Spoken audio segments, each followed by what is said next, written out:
इस वक्त एक हद तक तो हो गया हाल। अच्छा। वो ये कि एग्जीक्यूटिव अथॉरिटी इस्टेब्लिश हो गई। गवर्नर साहब ने अदालत ऑर्डिनेंसेस निकाल दिए, परवेज़ इलाही साहब के पावर्स ले लिए।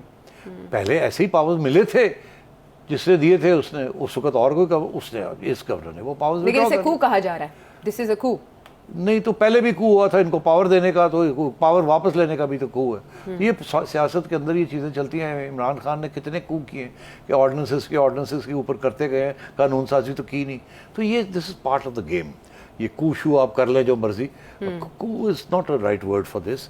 आप समझें कि the political party in power, उसने अपना कानूनी हक एग्जीक्यूटिव अथॉरिटी इस्तेमाल की है कानून के मुताबिक। अब वो कानून के मुताबिक उनका ये कहना है कि उन्होंने की है, उसको चैलेंज करेंगे स्पीकर साहब। अच्छा। होगा क्या?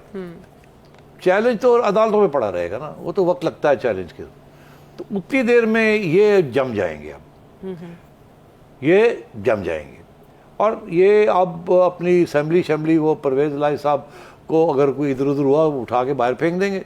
अब वो वोट फिर से वोट ऑफ नो कॉन्फिडेंस फिर भी हो सकता है, हर किस्म की चीज़ हो सकती है। और डिप्टी स्पीकर के साथ ये चलाएंगे और परवेज़ इलाही साहब का पावर गिर गया। मगर मामला अदालत में है। जैसे दूसरा मामला जो है वो उधर है, शहबाज साहब का। हाँ, वो उधर है, किधर है? Lahore high court. उनका नहीं, वो हमजा का जो केस है उसकी मैं बात ही कर रहा हूँ। ओके। मैं कर रहा हूँ बाई इलेक्शन की। जी 17 जुलाई को है वो इलेक्शन। तो अब ये 17 जुलाई तक स्टेबल हो गए जी। ये 17 जुलाई तक ये स्टेबल हो गए। उस वक्त जाके पता चलेगा कि ये अगर तो पीटीआई को वोट पड़ गया तो फिर इंस्टेबिलिटी शुरू हो जाएगी यहाँ, और अगर पीटीआई को वोट ना पड़ा, इनको वोट पड़ गया, तो फिर परवेज़ इलाही साहब बिल्कुल फारग हो जाएंगे। इस महीने के अंदर परवेज़ इलाही साहब ने ये फैसला करना है कि कोई मुकमुका करके काम आगे बढ़ाना है या नहीं। और फिर तो इस मैं समझता हूँ कि अगले ये माह के अंटिल द बाई इलेक्शंस आप देखेंगे जोड़ तोड़ आण मार कुटाई लड़ाई झगड़े, बट अथॉरिटी जो होगी वो हमजा की हुकूमत की अथॉरिटी इस्टेब्लिश हो जाएगी। देखिए जिम्मेदार कौन है? अब जिम्मेदार तो अगर पहले दिन से ही आरिफ अलवी साहब जिस किस्म की रुकावटें कर रहे हैं वो ना करते तो फिर ये शायद यहाँ हम बात ही ना पहुँचती। मगर सूरत हाल ये सियासत है ना।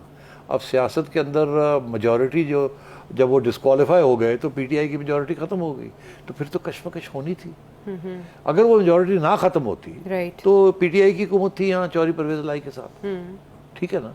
मगर क्योंकि वो उन्होंने फ्लोर क्रॉसिंग कर दी, उसके बाद डिस्क्वालीफाई हो गए, अब बाई इलेक्शन होने हैं, इनकी मेजॉरिटी ख़त्म हो गई है, अब उनके ज़्यादा नंबर हैं इन द करंट असेंबली। तो दैट इज़, ये सब आईनी है, ये ऐसी कोई बात नहीं है कि गैर आईनी है। ठीक है, ये आईनी है। सवाल ये है कि जिसको जो चैलेंज आ रहा है वो भी आईनी है। तो अब ये अदालतें फैसला करेंगी कि आईनी क्या है और गैर आईनी क्या है, और ये तब तक कानून दोनों साइड्स कानून को फॉलो करने की कोशिश कर रही है। ठीक है।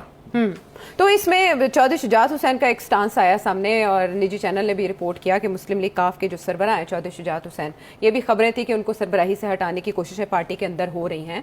उनकी जानिब से एक स्टेटमेंट आई कि जो परवेज़ इलाही साहब की ज़ेर सदारत इजलास हो रहा है, अरकान असेंबली उधर जाएं और उसकी हिमायत करें, और तमाशबीनों ने तमाशा लगा रखा है। आपको लगता है कि वो ऐसा कहेंगे? देखिए, शुजात साहब की कोशिश दो किस्म की कोशिश होगी। एक तो उनकी कोशिश ये होगी कि परवेज़ इलाही साहब पीटीआई का साथ ना दें, इस्टेब्लिशमेंट का साथ दें, राइट, इशारे की इंतज़ार करें। और अगर इशारा नहीं आता, अच्छा, तो ये जो इस वक्त हुकूमत है पीडीएम की, उसके साथ तावन करें। ये चौधरी शुजात चाहेंगे और क्यू के अंदर कोई दरार ना आए, क्यू के अंदर क्यू बरकरार रहे। उन तो परफेक्ट था उनके लिए जो पहला जो सिलसिला चला था, जो ऑफर आई थी सीएम के ये सीएम रहेंगे और अगली इलेक्शन जब भी होगी इनको हम 10-12 सीटें मिल जाएंगे जो इनको चाहिए।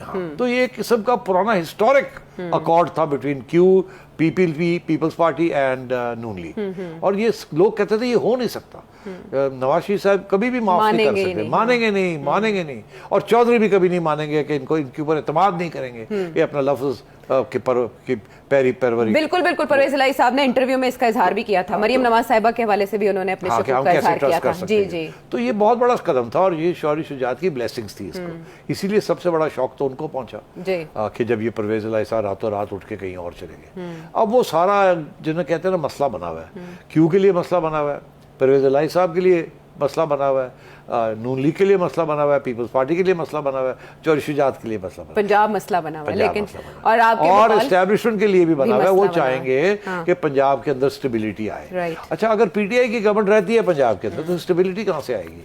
अगर फेडरल गवर्नमेंट उसके खिलाफ है तो पंजाब कभी भी नहीं चल सकता। ठीक है, तारीख हमें ये बताती है कि जब फेडरल गवर्नमेंट के अंदर एक सियासी जमात हो और पंजाब के अंदर दूसरी सियासी जमात हो जी। तो पंजाब और फेडरल गवर्नमेंट की लड़ाई झगड़े चलते ये हैं। हम सिंध के मामले में देख सकते हैं, माजी सिंध में के जो मामले में होता आपने रहा। देख लिया। हाँ। और आपने पंजाब की अगर तारीख देखे, जी। जब नवाज शरीफ साहब थे यहाँ और बेनजीर भुट्टो थी वहाँ, जी। तो लड़ाई झगड़े चलते थे और आप समझे कोई काम ही नहीं। YouTube पर गूगली न्यूज देखने के लिए youtube.com की सर्च बार में गूगली न्यूज टीवी टाइप करें। गूगली न्यूज के पेज पर सुर्ख रंग के सब्सक्रिप्शन वाले बटन पर क्लिक करना ना भूलिए। YouTube पेज पर अपलोड होने वाली वीडियोस से बाखबर रहने के लिए बेल आइकन पर क्लिक कीजिए। आपको हर नई वीडियो के बारे में नोटिफिकेशन मौसूल हो जाएगा।